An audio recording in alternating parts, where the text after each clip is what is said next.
초등학교 첫 독서 논술 수업. 모든 것이 예상을 벗어났다. 지난 20일 초등학교 방과 후 개강을 했다. 독서 논술 2개 반을 운영하는데 저학년은 신청자가 많아 추첨을 했고 고학년은 7명이다. 작년에 비하면 7명도 고맙다. 동료 시민기자의 조언으로 독서 논술에 시사독해를 넣은 효과라고 생각한다.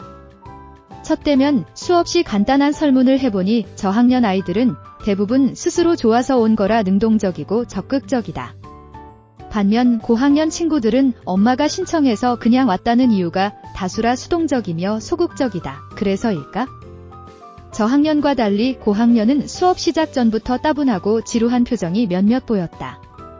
그래서 아이들 한 명 한 명에게 요즘 관심사를 물었더니 요리, 과학, 신체, 그리고 연예인이 나왔다. 한 아이가 연예인 중에서도 가수를 언급하면서 저는 빅뱅을 좋아해요라고 했다. 빅뱅을 내가 빅뱅을 아니라고 의아해했더니 자신은 빅뱅의 오랜 팬이며 요즘 최고의 한 이슈는 빅뱅 컴백이라고 설명한다.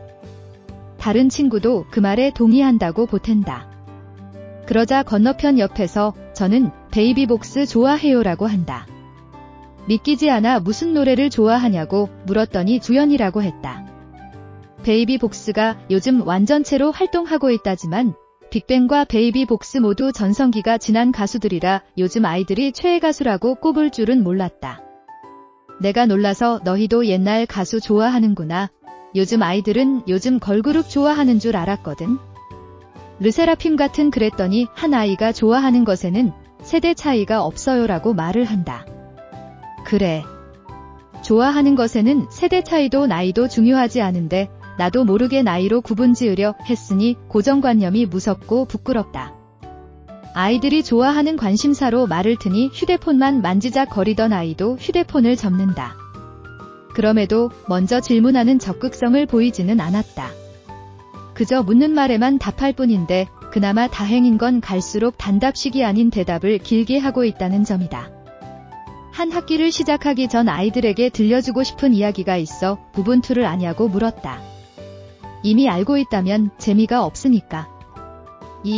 아니요 둘 중 한 개의 답이 나올 거라 예상했는데 아이들의 반응은 어느 나라 말이지 그게 뭐예요와 같은 질문들을 쏟아냈다.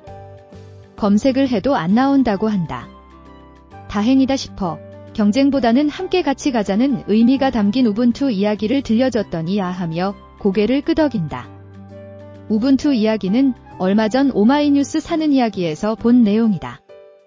내용이 좋아 첫 수업 때 들려줘야지 하고 메모해둔 것인데 아이들 호응이 괜찮았다. 아이들 관심사로 시작해 우분투까지 그리고 책에 관한 이야기를 나누다 보니 분위기가 점점 밝아지고 아이들에 대해 아는 것도 많아졌다. 아이들이 그동안 읽은 책들을 쭉 들어보니 질적으로나 양적으로 봐도 어마어마했다. 책 제목과 줄거리를 기억해내는 친구도 있고 학원에서 200권을 읽었다는 아이도 있었다. 아이들 독서량이 없을 거라 생각했던 내 고정관념이 우르르 무너지고 있었다. 책 읽기보다 글쓰기를 좋아한다고 해서 또 한 번 놀랐다.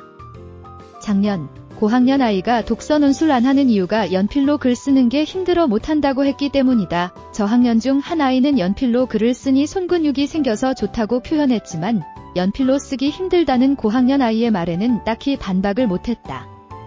모두가 글쓰기를 좋아한다는 말이 반갑기도 해 아이들에게 며칠 전 사는 이야기에 실린 초등학교 4학년 아이가 책을 출판했다는 소식을 전했더니 아이들 눈이 갑자기 동그래져서 자리를 박차고 일어나 내가 서 있는 칠판 앞까지 우르르 몰려나와 나를 에워쌌다. 메모할 준비를 하며 책 제목이 뭐냐고 빨리 알려달라고 보챈다. 뜻밖의 관심에 가슴이 콩닥거렸다. 모든 것이 내 예상을 벗어나고 있었다. 그래, 좋아하는 것에는 나이가 상관없으니 아이들이 글을 쓴다는 목표. 이왕이면 즐겁게 그 목표를 달성할 수도 있겠다는 희망을 반짝이는 눈을 통해 본다.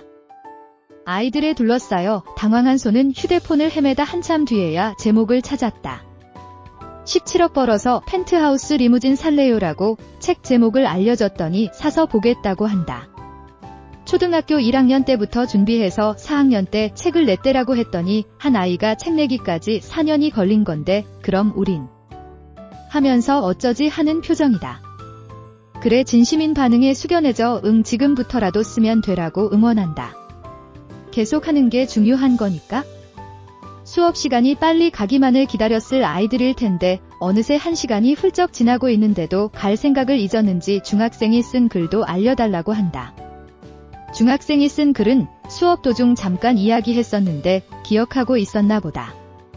다음 시간에라고 말하고 싶었지만 아이들 열정에 감격해 중학생이 쓴 사는 이야기 글 중 감동 깊게 읽었던 내 보호자는 할머니, 할아버지입니다를 알려주곤 서둘러 마무리를 했다. 수업에 오마이뉴스 사는 이야기가 많은 도움이 되었다는 사실과 아이들이 호기심을 보였다는 게 흥미로웠다. 사실 어린 아이들이라고 아무것도 모른다고만 생각했다. 어른들 혹은 선생님들이 알려주고 가르쳐주는 대로 고개만 끄덕이고 있다고 생각했다. 무표정으로 앉아있는 모습 속에 많은 것이 담겨 있다고는 생각하지 못했다. 하지만 아이들도 스스로 생각하고 움직이고 있다는 사실을 실감한 하루였다. 1시간 동안 아이들과 함께하면서 아이들이 반응하는 지점에 놀랐고 열정이 있다는 것에 희망이 보였다. 아이들 또한 독서 논술에 어떤 고정관념이 있었다면 잊어주길 속으로 당부한다. 가르치고 배우면서 서로 성장한다는 뜻을 가진 교학상장이란 사자성어를 좋아한다. 아이들 시선에서 본다는 것이 말처럼 쉽지 않겠지만 아이들 시선으로 배우고 아이들과 함께 방향을 맞춰가며 아이들 스스로 주도하며 즐겁게 만들어가는 방과 후 수업을 지향한다. 이제 한 걸음을 떼었을 뿐, 갈 길이 먼 첫 수업이지만 고정관념을 깨고 다양한 활동을 통해 아이들의 무한한 잠재력이 무럭무럭 자라 한 학기가 끝나갈 때 즈음엔 자신들의 이야기가 담긴 글 한 편이 나오길 기대해본다. 그 이야기가 또 다른 누군가의 시작점이 될 수 있다면 좋겠다. 어쩌면 사는 이야기의 주인공이 될지도 모를 아이들의 푸른 꿈을 다음과 같은 명언으로 대신한다. 고감 꼼꼼샘이었습니다. 아디오스.